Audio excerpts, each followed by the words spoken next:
En silencio, con pancartas de exigencias, fotografías de los desaparecidos, banderas de México y de paz, integrantes de la Caminata por la Verdad, la Justicia y la Paz marcharon por calles de la Ciudad de México. El contingente partió de la Estela de Luz, avanzó por la Avenida Reforma y en cada antimonumento alzaron la voz.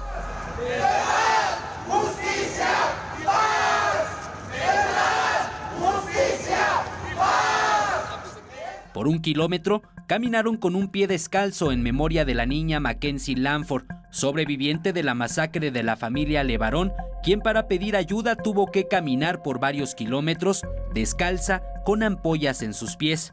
Después, arribaron al Senado de la República. Ahí, una comisión representativa del contingente entregó un documento con varias propuestas. Metros más adelante, se detuvieron en el antimonumento a los 43 estudiantes desaparecidos de Ayotzinapa.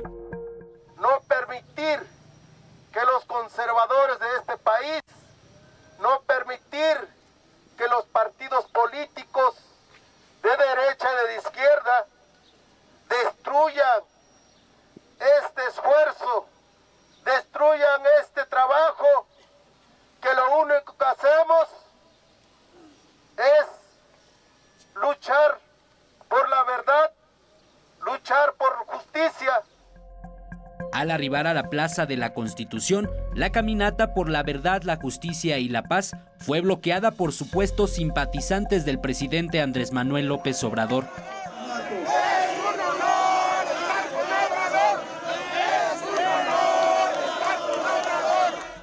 Pero ya afuera de Palacio Nacional, Adrián Levarón pidió desprenderse de diferencias intelectuales, partidarias y etiquetas. No somos chairos, ni fifis, ni conservadores, ni de la izquierda. Somos seres humanos luchando por vivir. Por vivir estamos luchando. Ya no queremos sobrevivir, México.